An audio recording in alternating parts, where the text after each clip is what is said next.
Hey dudes, I am back again for another round of wild 90s crossovers, and I never know what to do with my hands. And while the previous episode focused on two disappointing crossovers that had potential, today I'll be covering a couple that surprisingly worked well, given the nature of each of the TV shows.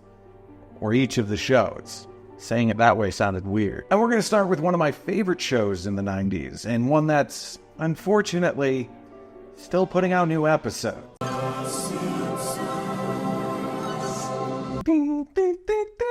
The Simpsons were everywhere in the 90s, and I mean everywhere. Video games, candy bar wrappers, contests to win an authentically replicated Simpsons house. Even the President of the United States criticized our favorite dysfunctional nuclear family. We are going to keep on trying to strengthen the American family, to make American families a lot more like the Waltons and a lot less like the Simpsons. What a dork.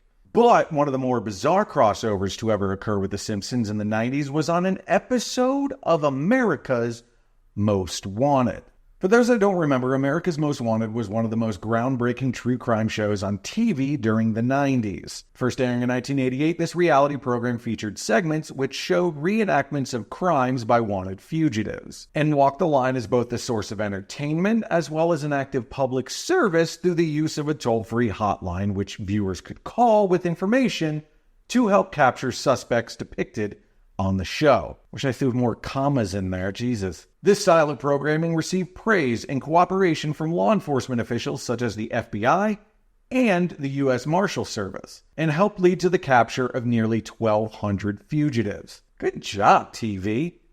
See? Good for something. So, how exactly did a crossover between a true crime show and The Simpsons come about? Well, it all goes back to the biggest mystery event of 1995. No, I'm not talking about the mystery of why Michael Jordan decided to return to the Chicago Bulls after retiring for only a year and a half. We know why. Kind of sucked at baseball. It's going! Michael Jordan with his first professional home run. Nah, he was alright, but the longest baseball strike in history at the time didn't do Jordan any favors, so back to the NBA he went. I'm talking about the fondly remembered final episode of Season 6 of The Simpsons titled, Who Shot Mr. Burns?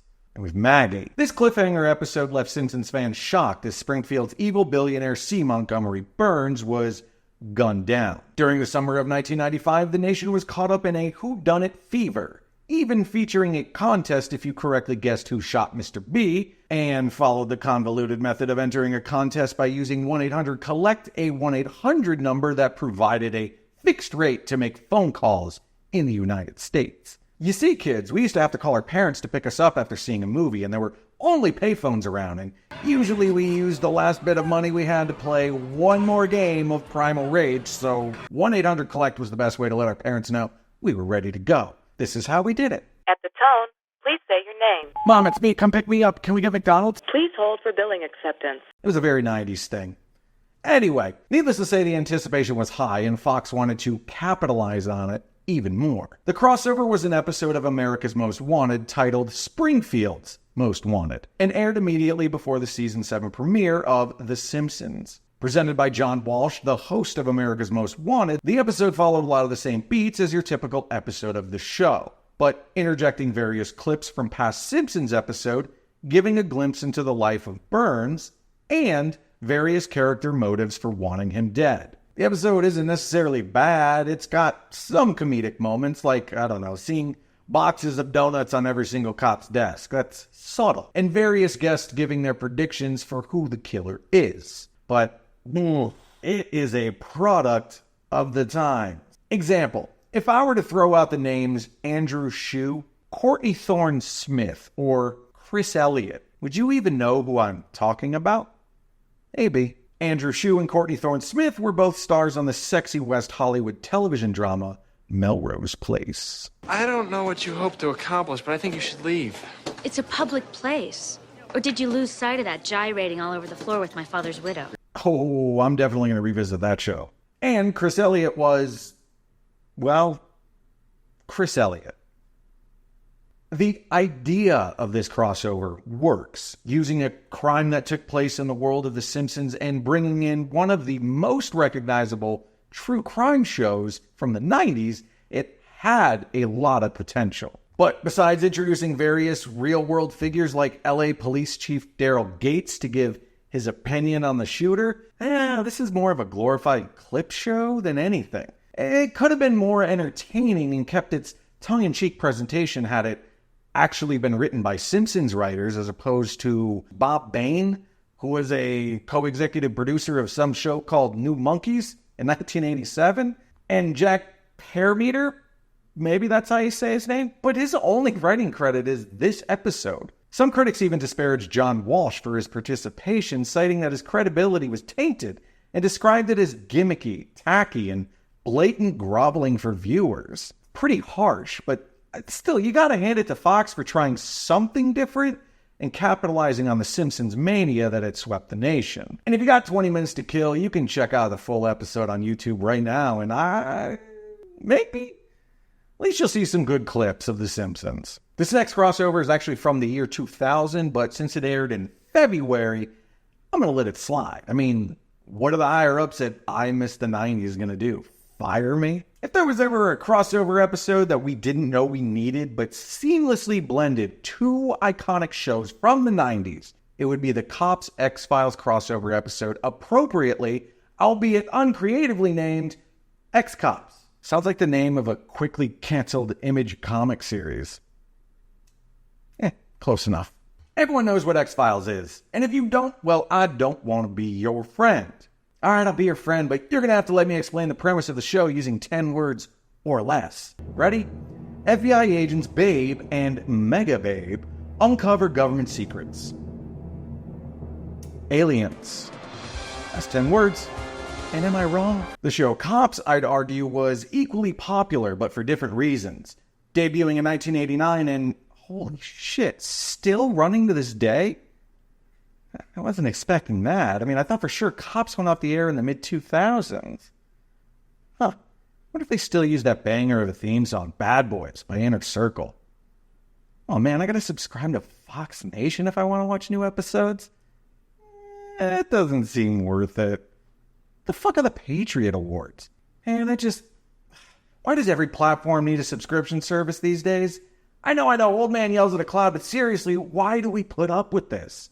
All right, sorry, I'm getting off track here. I just really wasn't expecting Cops to still be around. I thought for sure America had moved on once we were introduced to deep intellectual reality shows like Rock of Love and Yo Mama. Your mama's so stupid she tripped over a cordless phone.